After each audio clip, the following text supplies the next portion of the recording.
الحمد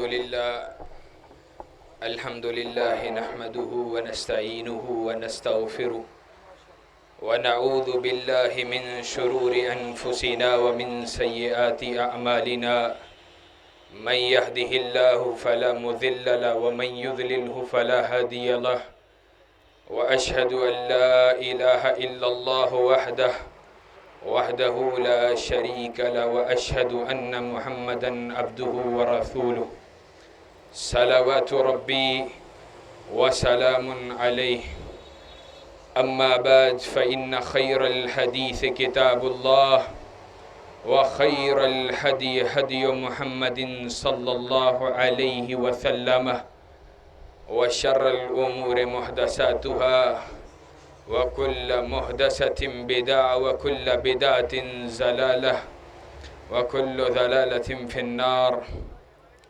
قال الله تبارك وتعالى في كلام المجيد والفرقان الحميد والعصر إن الإنسان لفي خسر إلا الذين آمنوا وعملوا الصالحات وتواصوا بالحق وتواصوا بالصبر.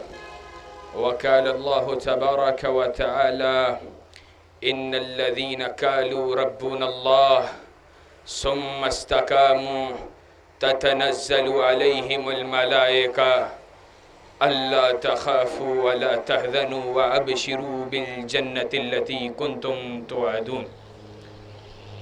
حضرات ذی وقار، بزرگوں، دوستوں اور بھائیوں، قبل اس کے کہ اپنی گفتگو کا آغاز کروں، حمد و ثنا کے بعد درود و سلام ہوں، لاکھوں کروڑوں انوار کا می ہو جناب محمد الرسول اللہ صلی اللہ علیہ وسلم کی ہستی بالا صفات پر، اور پھر اللہ رب العزت کی انوار کا می ہو صحابہ کرام رضوان اللہ علیہم اجمعین کی عظیم جماعت پر، تابعین، تبع تابعین، محدثین، ائمہ دین، صلحاء، شہداء اور ہر اس شخص کے اوپر اللہ کی رحمتیں ہوں جس کی کسی بھی اعتبار سے اللہ تبارک و تعالی نے اپنے دین کے لیے خدمت کو قبولیت سے نوازا اور دین حنیف کی سربلندی کے لیے، اس کی نشر و اشاعت کے لیے، اس کی نصرت کے لیے کسی بھی ایسے شخص کی خدمات کو اپنی بارگاہ کے اندر قبول فرمایا. حضرات ذی وقار، جو آیات مبارکہ میں نے آپ کے سامنے تلاوت کی ہیں، ان کے تناظر میں آپ کے سامنے چند باتیں رکھنے جا رہا ہوں.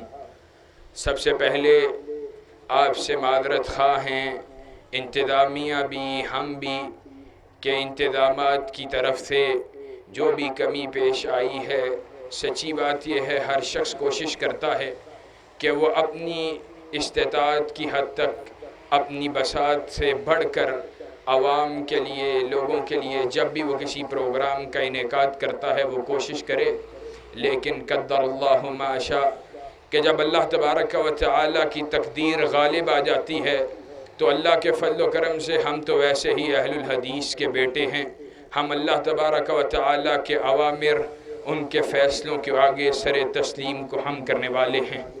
حضرات ذی وقار، اللہ تبارک و تعالی کے کلام سے جن آیات کو آپ کے سامنے تلاوت کیا ہے، اللہ تبارک و تعالی ان آیات میں جن چیزوں کا، جس بات کا اظہار فرما رہے ہیں، جس بات کا اعلان فرما رہے ہیں، وہی انشاءاللہ آج ہمارا موضوع ہے. آج سچی بات یہ ہے، اس موضوع کا انتخاب کرنا، آپ کے سامنے اس کو بیان کرنا، میں اپنے لیے بھی سعادت کی بات سمجھتا ہوں اور اپنے بھی ایمان کو جلا بخشنے کے لیے اس بات کو ضروری سمجھتا ہوں. آج ایمان وہ ہمارے لیے بہت ہی ایسی چیز ہو چکی ہے جس کی ہمارے ہاں کوئی قیمت نہیں ہے، وگرنہ ایمان اصل میں سب سے زیادہ قیمتی چیز اہل ایمان کے ہاں، اللہ رب العزت کے ہاں سب سے زیادہ قدر و قیمت والی چیز ایمان ہے. آج ایمان، افسوس کے ساتھ کہنا پڑتا ہے، ہمیں آج ایمان اس کی قدر و قیمت کا اندازہ نہیں ہے. ایمان کتنا اہم چیز ہے، کس قدر اس کی قیمت ہے، ہم اس کو نہیں جانتے ہیں۔ ہم دنیا کی دوڑ میں لگے ہوئے ہیں، دنیا کے پیچھے بھاگ رہے ہیں۔ کسی کو بینک بیلنس کی فکر ہے، کسی کو اپنی گاڑی کی فکر ہے، کسی کو بڑا بنگلہ چاہیے، کسی کو بڑی گاڑی چاہیے۔ ہم سب ہمیشہ سے اسی تگ و دو کے اندر مصروف ہیں کہ ہمارے بچے وہ کسی جگہ پہ اچھی نوکری میں ایڈجسٹ ہو جائیں، ہمارے بچے اچھا پڑھ جائیں، اچھی نوکری مل جائے، اچھی جگہ پہ اچھی پوسٹ پہ لگ جائیں، سرکاری ملازمت مل جائے، ان کے پاس بینک بیلنس بھی ہو، مال بھی ہو، دولت بھی ہو، شہرت بھی ہو، وقار بھی ہو، عزت بھی ہو۔ لیکن سچی بات یہ ہے، اگر ایمان کا ان کے مقابلے پہ ہم دیکھیں، ایمان کے ساتھ ان چیزوں کی تجارت کرنی پڑے، ان سب چیزوں کو دے کر اللہ رب العزت سے ایمان کی دولت کو حاصل کرنا پڑے، اگر ان سب چیزوں کو داؤ پہ لگا کر ایمان کو بچانا پڑے، تو حال ہی ایسے لوگ ہوں گے جو اپنی دولت کو قربان کر کے، اپنی جوانی کو قربان کر کے، اپنے مال کو قربان کر کے، اپنی شہرت کو قربان کر کے، اپنے پیسے کو قربان کر کے، اپنے منصب کو قربان کر کے وہ ایمان کو بچانے والا سودا کرنے والے ہوں۔ اور بتلاؤ آج تمہارے نزدیک ایمان اتنا کم قیمت ہو چکا ہے، ابو بکر صدیق رضی اللہ تعالی عنہ ان کو کون جانتا تھا؟ عمر فاروق کو کون جانتا تھا؟ ایمان کو قبول کرنے سے پہلے ذوالنورین کو کون جانتا تھا؟ حیدر کرار رضی اللہ تعالی عنہ کو کون جانتا تھا؟ طلحہ و زبیر کو کون جانتا تھا؟ سعد و سعید کو کون جانتا تھا؟ معاذ کو کون جانتا تھا؟ خباب کو کون جانتا تھا؟ سمیہ کو کون جانتا تھا؟ کائنات کے امام کے ہاتھ پہ بیعت کرنے سے پہلے صحابہ کی اس جماعت کو، ابو سفیان کو کون جانتا تھا؟ ابو سفیان کی کیا عزت تھی؟ اسلام نے ان کو عزت عطا کی، ایمان نے ان کو عزت عطا کی۔ بلال اس کو کون جانتا تھا؟ وہ حبشہ کا بلال، وہ کالی رنگت والا بلال، وہ کالے چہرے والا بلال، وہ چپٹے ناک والا بلال، وہ جو کسی بھی حسب و نسب کو نہ رکھنے والا بلال، وہ غریب بلال، وہ مفلوق الحال بلال، وہ کمزور بلال، لیکن اس کو ایمان کی وجہ سے مقام کیا ملا ہے؟ کائنات کا امام وہ آسمان کی سیر سے پلٹتا ہے، کہتا کیا ہے؟ آئینہ بلال، بلال کہاں پر ہے؟ کہا آقا آپ کا خادم حاضر ہے۔ کہا آقا آپ نے کیسے یاد کیا؟ کہا بلال میں پہلے آسمان پہ گیا، میں جبریل امین کی رفاقت میں تھا، دوسرے آسمان پہ گیا جبریل امین میرے ساتھ تھے، تیسرے آسمان پہ گیا جبریل کی معیت تھی، چوتھے آسمان پہ گیا جبریل میرے ہمراہ تھے، پانچویں آسمان پہ گیا جبریل امین میرے ساتھ تھے، چھٹے اور ساتویں آسمان تک جبریل امین کی رفاقت رہی، جہاں پہ جس سے آگے جبریل امین کو جانے کی اجازت نہیں تھی۔ بلال وہاں پہ تیرے جوتوں کی آہٹ کی آواز آ رہی تھی، اور بلال کے جوتوں کی آہٹ کی آواز آسمان کی بلندیوں پہ کیوں آتی تھی؟ کیونکہ بلال نے ہرا کی تپتی ہوئی سرزمین پہ لیٹنا گوارا کر لیا، اپنے سینے کے اوپر سنگ گراں کے بوجھ کو سہنا گوارا کر لیا، باری پتھر کے بوجھ کو اپنے سینے پہ اٹھا کر بلال ہرا کی تپتی ہوئی سرزمین پر لیٹ کر جب جسم کے اوپر ریت تپتی ہوئی جسم کو جلسا رہی تھی اور سنگ گراں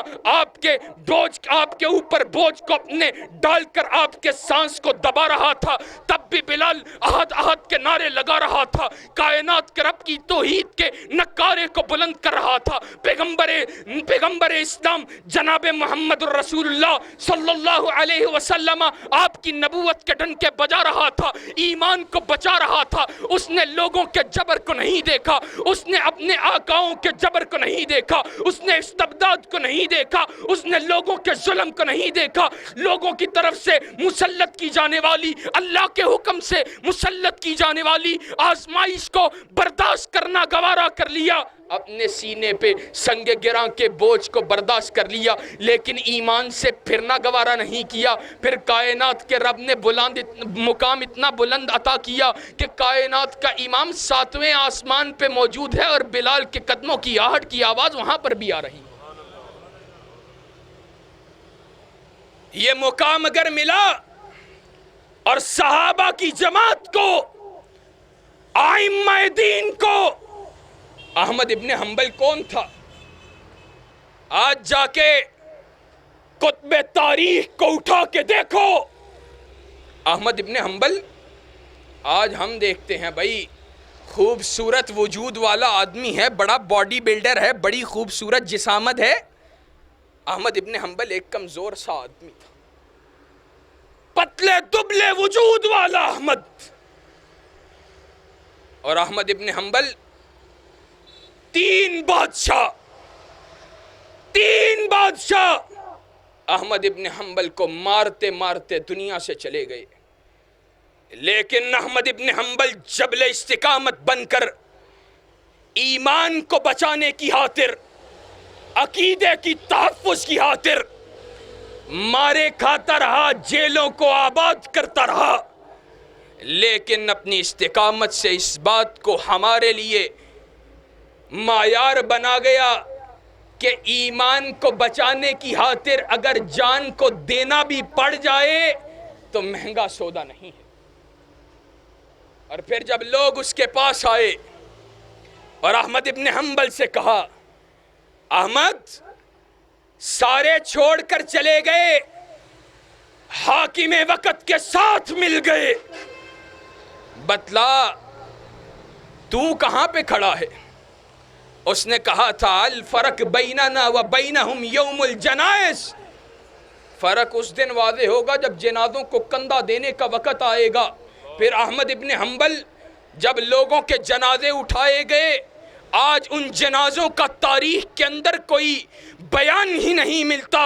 اور احمد جب تیرے جنازے کو اٹھایا گیا، 20 لاکھ ایک روایت کے مطابق اور ایک کے مطابق 12 لاکھ افراد احمد ابن حنبل کے جنازے کے اندر موجود تھے، اور 12,000 عیسائیوں نے صرف احمد کے جنازے کو دیکھ کر اسلام کو قبول کر لیا.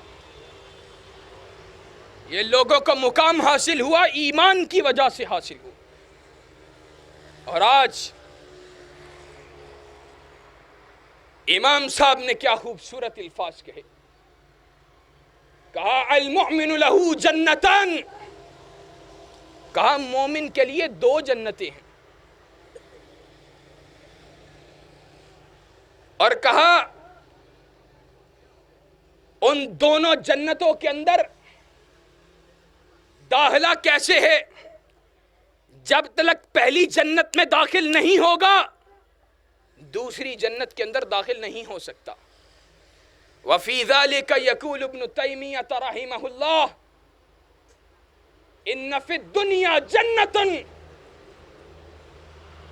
کہا ایک جنت دنیا کے اندر ہے، لم يدخل الجنت الآخرہ، جنت الآخرہ، کہا جو اس جنت کے اندر داخل نہیں ہوگا وہ آخرت کی جنت کے اندر بھی داخل نہیں ہو سکتا ہے. کہا وما ہی، کہا انہا جنت الایمان، کہا اور وہ کیا چیز ہے؟ کہا وہ جنت جو دنیا کی جنت ہے، جس کے اندر داخلے کے بغیر آخرت کی جنت کا داخلہ نہیں مل سکتا، وہ جنت دنیا کے اندر ایمان کی صورت کے اندر خود ایمان ہی جنت ہے. جو ایمان میں داخل ہوگا، ایمان کی حفاظت کرے گا، قیامت کے روز وہی اللہ رب العزت کی جنات کے اندر داخل ہوگا. اور اس عظیم جنت کی حفاظت کے لیے صحابہ کو کس قدر فکر ہوتی. آج ہمارا عالم کیا ہے؟ ہم سے ایمان چھین چکا، نام کے مسلمان ہیں نا، دعویٰ ہے نا مسلمان ہونے کا. کبھی اپنے سیرت و کردار پہ غور کیا؟ کبھی اپنے انداز و اطوار پہ غور کیا؟ کبھی ہم نے یہ بات دیکھی ہے آج پوری دنیا کے اندر عالم اسلام پہ ظلم ہو رہا، کائنات کے امام کی کبھی توہین ہوتی ہے، کبھی صحابہ کے بارے میں بکواس کی جاتی ہے، کبھی شاعر اسلام کا مذاق اڑایا جاتا ہے، کبھی دین پہ حملے ہوتے ہیں ہمارے سروں پہ، کبھی جوں تک رینگی ہے. اور ہم نے ایمان کی مٹھاس کو کبھی پایا ہے؟ کبھی نمازوں کے دوران ہماری آنکھوں سے آنسو بھی نکلے ہیں؟ سیدنا حنظلہ رضی اللہ تعالی عنہ حضرت ابو بکر صدیق رضی اللہ تعالیٰ عنہ وہ حنظلہ رضی اللہ تعالیٰ عنہ کو ان کے گھر کے باہر دیکھتے ہیں، کہتے ہیں کیف انت یا حنظلہ، اے حنظلہ تیرا کیا حال ہے؟ جواب میں حنظلہ رضی اللہ تعالیٰ عنہ کا جواب دل کانپ جاتا ہے، کہا نافق حنظلہ، آج ہم نے کبھی اپنے ایمان پہ غور کیا ہے؟ حنظلہ رضی اللہ تعالیٰ عنہم جواب میں کہتے ہیں حنظلہ منافق ہو گیا ہے۔ کیوں؟ کہا حنظلہ کیا ہوا ہے؟ کہا رسول اللہ صلی اللہ علیہ وسلم کی مجلس کے اندر بیٹھے ہوتے ہیں، ایمان کی کیفیت اور ہوتی ہے، بلند ہوتی ہے، آپ کی مجلس کو ترک کرتے ہیں، ایمان کم ہونے لگ جاتا ہے۔ ابو بکر صدیق رضی اللہ تعالی عنہ خیر الخلائق بعد نبی اللہ ابو بکر، وہ جواب میں کیا کہتا؟ کہا حنظلہ میری کیفیت بھی یہی ہے، کائنات کے امام کی بارگاہ میں جا کے پورے ماجرے کو سنایا، کہا اللہ کے رسول ایسے ایسے ہمارے ساتھ معاملہ ہے۔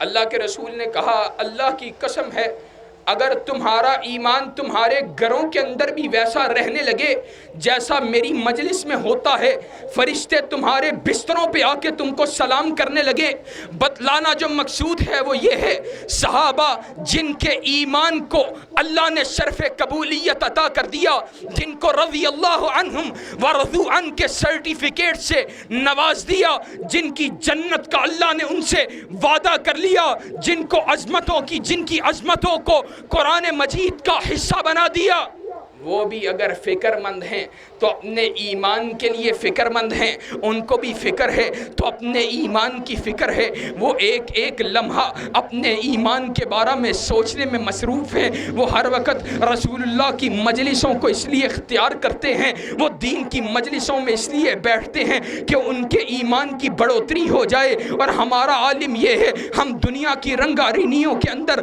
مصروف ہیں، ہم دنیا کے معاملات کے اندر مصروف ہیں، ہم دنیا کے پیچھے بھاگ رہے ہیں، ہمیں پرواہ نہیں ہے ہماری اولادیں وہ دین سے دور ہو رہی ہیں، دین کی باغی ہو رہی ہیں، نمازوں سے بھاگ رہی ہیں، جمعے بھی پڑھنے نہیں آتی ہیں۔ آج ہم نے ان کو کبھی پوچھا بھی نہیں ہے، ہم نے اپنے ایمانوں کو کبھی جھنجھوڑا بھی نہیں ہے، ہم نے کبھی یہ سوچا بھی نہیں ہے آج فلاں مجلس کے اندر چلیں، آج فلاں شیخ کی مجلس میں چلیں، آج فلاں جگہ پہ درس قرآن کا وہ اہتمام کیا گیا ہے، جا کے اگر قرآن مجید کی 2 آیات کو سنیں گے ایمان کی بڑھوتری کا سبب بن جائے گا۔ لیکن ہمیں پرواہ نہیں ہے ان لوگوں نے ایمان، اور سچی بات یہ ہے آج ایمان کی وجہ سے ہمیں تو کسی آزمائش سے گزرنا بھی نہیں پڑا ہے، ایمان کی خاطر کوئی قربانی بھی ہمیں دینی نہیں پڑی ہے۔ صحابہ کرام رضوان اللہ علیہم اجمعین نے کیسی کیسی قربانیوں کو پیش کیا، کیسے کیسے معاملات کو انہوں نے برداشت کیا، ایمان کو بچانے کے لیے اپنی جانوں کے نذرانے پیش کر دیے، لیکن ایمان کے اوپر کسی قسم کے سمجھوتے کو کرنا گوارا نہیں کیا۔ حضرت حباب رضی اللہ تعالی عنہ ہیں، وہ مکہ کے اندر کائنات کا امام کا وہ غلام، وہ قیدی بن جاتا ہے، کائنات کے امام کا وہ قید، کائنات کے امام کا وہ ساتھی، وہ مکہ کے اندر کفار کا قیدی ہے، وہ ایک گھر کے اندر اس کو بند کیا گیا ہے، ایک کمرے کے اندر موجود ہے، اس گھر کی اس گھر کی خاتون خانہ وہ کہتی یہ ہے میں دیکھوں تو صحیح یثرب کا قیدی، کائنات کے امام کا غلام وہ کس حال کے اندر ہے، وہ دیکھتی ہے، وہ دیکھتی کیا ہے، کہا وہ حباب کو دنیا کے اندر اے ظلم و تشدد اور بربریت کے پہاڑوں کو توڑا جا رہا ہے، آپ کے جسم کے اندر چاقوں اور خنجروں سے وار کیے جا رہے ہیں۔ حباب رضی اللہ تعالی عنہ کو جب سولی پر لٹکانے کا وقت آتا ہے پورا مکہ دیکھ رہا ہے، چاہتا یہ ہے یہ اپنے ایمان سے پھر جائے، یہ اپنے ایمان سے بعد آ جائے، یہ کہیں پہ اپنے آپ کو ایمان سے اپنے پھرنے کا اظہار کر دے، یہ کہیں پر معافی مانگ لے، یہ معافی کو طلب کر لے، اس کو لے جایا جاتا ہے، اس سے پوچھا جاتا ہے کوئی آخری تمنا ہے، کوئی آخری خواہش ہے؟ کہا ہاں 2 رکعت نماز پڑھنا چاہتا ہوں۔ اور لوگوں آج ہم اگر دنیا سے ہمارے جانے کا وقت آئے، ہم سے پوچھا جائے تمہارے لیے اتنی سی مہلت موجود ہے، تمہیں دنیا میں کیا چاہیے؟ کوئی آخری تمنا اور آخری خواہش یہ ہے؟ کوئی آخری تمنا اور آخری خواہش ہے؟ ہم میں سے شاید بہت سے کہیں ہم اپنے گھر والوں کو ملنا چاہتے ہیں، میرے گھر والوں کو فلاں چیز عطا کر دو۔ آج دنیا کے اندر کئی ایسے واقعات موجود ہیں کہ جب ہسپتالوں کے اندر لوگوں کو بتلایا گیا، ڈاکٹر نے جواب دے دیا، کہا تمہارے دنیا سے جانے کا وقت آ گیا ہے، بتلاؤ تمہاری کوئی آخری تمنا ہے؟ اس نے کہا میں فلاں شخصیت کو ملنا چاہتا ہوں، فلاں سیاستدان کو ملنا چاہتا ہوں، فلاں فٹ بالر کو ملنا چاہتا ہوں، فلاں اداکار کو ملنا چاہتا ہوں۔ لیکن یہاں پہ عالم کیا ہے؟ کہا 2 رکعت نماز کو پڑھنا چاہتا ہوں۔ اس نے نماز کو ادا کیا، ذرا جلدی ادا کیا، نماز سے فارغ ہوتے ہی اس بات کا اعلان کرتا ہے، کہا میں نے نماز جلدی جڑی پڑھی ہے، آؤ سنو تمہیں بتلائے دیتا ہوں میں نے نماز تیز کیوں پڑھی ہے۔ تم سوچ رہے ہوگے نماز اس نے تیز پڑھی ہے، میں بتلانا چاہتا ہوں نماز میں نے جلدی کیوں پڑھی ہے۔ میں نے نماز جلدی اس لیے ادا کی ہے کہیں لمبی نماز پڑھنے لگ جاؤں، تم میں سے کوئی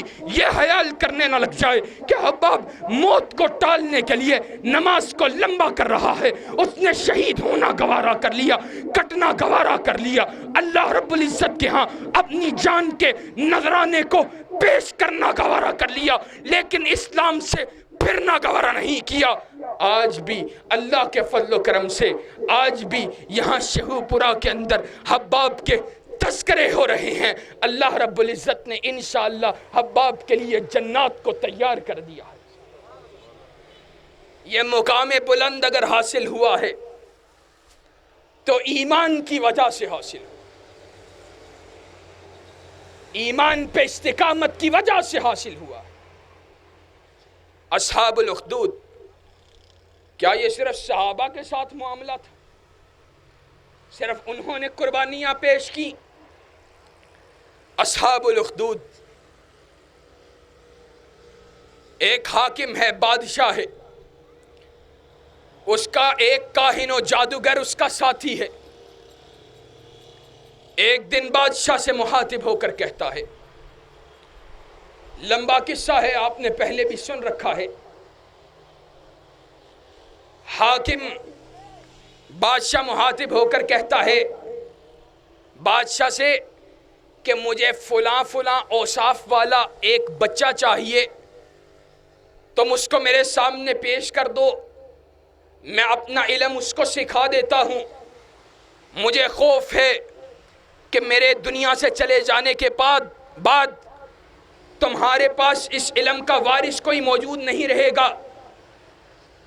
اس کے سامنے ایک بچے کو پیش کیا گیا، انہی خصوصیات کا حامل وہ بچہ ہے۔ وہ اس کاہن و جادوگر کے پاس آنا جانا شروع کرتا ہے۔ اس کے راستے کے اندر ایک راہب، ایک عالم، اس کا حجرہ بھی اس کے سامنے آتا ہے۔ وہ اکثر آتے جاتے اس سے دین کی باتیں پوچھتا ہے، دین کی باتیں سمجھتا ہے۔ اب معاملہ کچھ اس سے آگے بڑھتا گیا، اس کے دل کے اندر، بچے کے دل کے اندر اسلام نے گر کر لیا۔ ایک دن اسی طرح وہ گزرتا ہے، دیکھتا ہے لوگوں کی ایک جماعت کے سامنے یہ واقعہ کائنات کے امام جناب محمد رسول اللہ صلی اللہ علیہ وسلم نے اپنے صحابہ کو بیان کیا۔ کہا وہ دیکھتا ہے لوگوں کی ایک جماعت کے سامنے ایک جانور حائل ہے، لوگ اس سے خوف زدہ ہیں، پریشان ہیں۔ اس نوجوان بچے نے کہا اگر اللہ رب العزت کا نام لے کر اس نے کہا اگر اس راہب کیا رب اور اس کی تعلیمات سچی ہیں تو اس جانور کو ہلاک کر۔ اس نے پتھر برسایا، وہ جانور ہلاک ہو گیا۔ اب لوگوں میں شور مچا۔ ایک اندھے نے اس شور کو سنا کہ یہ بچہ، اس کے پاس ایسا علم ہے کہ جس کے ساتھ یہ معاملہ پیش آیا ہے۔ اس نبینے نے کہا بتلاؤ تو میرا اپنے علم کی روشنی کے اندر میرا بھی علاج کر سکتا ہے، میری بینائی کو لوٹا سکتا ہے؟ کہا بات یہ ہے تم مجھ سے وعدہ کرو اگر تمہاری بینائی لوٹ آئی تو تم ایمان کو قبول کر لو گے۔ اس نے وعدہ کیا، لمبا واقعہ ہے، اس نے ایمان کو قبول کیا۔ وہ آگے جاتا ہے بادشاہ کے ہاں جن لوگوں نے دو مزید نے ایمان کو قبول کیا ان کو قتل کر دیا گیا اور کہا گیا جاؤ اس بچے کو لے جاؤ، اس کو فلاں پہاڑ سے یوں پھینک دینا۔ جو لوگ اس کو لے کر گئے، اللہ تبارک و تعالیٰ کا امر غالب آنا تھا، انہوں نے اس کو پھینکنا چاہا، وہ خود گر گئے، ہلاک ہو گئے، لیکن بچہ بچ جاتا ہے۔ پھر سمندر کے حوالے کرنے گئے، لوگ پھر مر گئے، پھر بچہ بچ گیا۔ اب حاکم پریشان ہے، وہ کہتا بچہ خود جا کے اس کو بتلاتا ہے، کہا تم مجھے قتل کرنا چاہتے ہو، مجھے سولی پہ لٹکاؤ اور میرے رب کا نام لے کر مجھ پہ تیر کو برساؤ۔ اگر تم میرے رب کا نام لے کر مجھ پہ تیر کو برساؤ گے تو میں شہید ہو جاؤں گا۔ اندازہ کیجئے ایمان نے اس کے سینے میں کس طرح گر کیا ہے، وہ اپنی جان کو خود پیش کر رہا ہے اور لوگوں پہ حق کو واضح کرنا چاہتا ہے۔ اسی طرح کیا گیا، نام لے کر اس کے رب کا، اللہ رب العزت کا نام لے کر تیر کو چلایا گیا، وہ بچہ شہید ہو جاتا ہے۔ اس واقعے کو دیکھ کر ایک بڑی جماعت نے ایمان کو قبول کر لیا۔ اصحاب الاخدود کی اس جماعت نے جب ایمان کو قبول کیا تو لوگوں نے کہا آپ تو 3 لوگوں سے گھبرا رہے تھے، یہاں تو ایک بڑی جمعیت نے ایمان کو قبول کر لیا ہے۔ خندقوں کو جلایا گیا، کہا گیا جو اپنے ایمان سے پھرے گا نہیں ان کو ان خندقوں کے اندر، جلتی ہوئی خندقوں کے اندر پھینک دیا جائے۔ لوگوں، اس جمعیت نے جب ایمان کو قبول کیا تو ایمان کے بدلے میں آنے والی آزمائش کو بھی قبول کیا، اور آزمائش کو قبول کیا کیا؟ خندقوں کے اندر جانا گوارا کر لیا۔ اس پوری جماعت نے شہید ہونا گوارا کر لیا اور اپنے ایمان سے اس بات کو ثابت کر دیا کہ ایمان والے لوگ وہ ہوتے ہیں جو کٹ جانا گوارا کر لیتے ہیں، مٹ جانا گوارا کر لیتے ہیں، لیکن ایمان پہ کسی قسم کے سمجھوتے اور کمپرومائز کو کرنا گوارا نہیں کرتے۔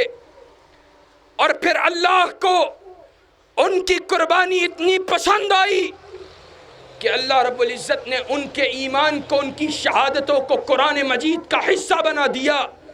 قتل اصحاب الاخدود النار ذات الوقود۔ اللہ تبارک و تعالیٰ نے ان کے ایمان کو، ان کے قتل کیے جانے کو قرآن مجید کا حصہ بنا دیا۔ آج ضرورت ہے اس امر کی کہ ہم بھی ایمان کو پکڑنے والے بن جائیں، ایمان سے چمٹنے والے بن جائیں، ایمان کو تھامنے والے بن جائیں۔ یہ دور، یہ آزمائشوں کا دور ہے، یہ مصائب کا دور ہے، مشکلات کا دور ہے، تکلیفوں کا دور ہے۔ چاروں سو سے کفر اور اس کے ایجنٹ وہ اسلام پہ حملہ آور ہیں۔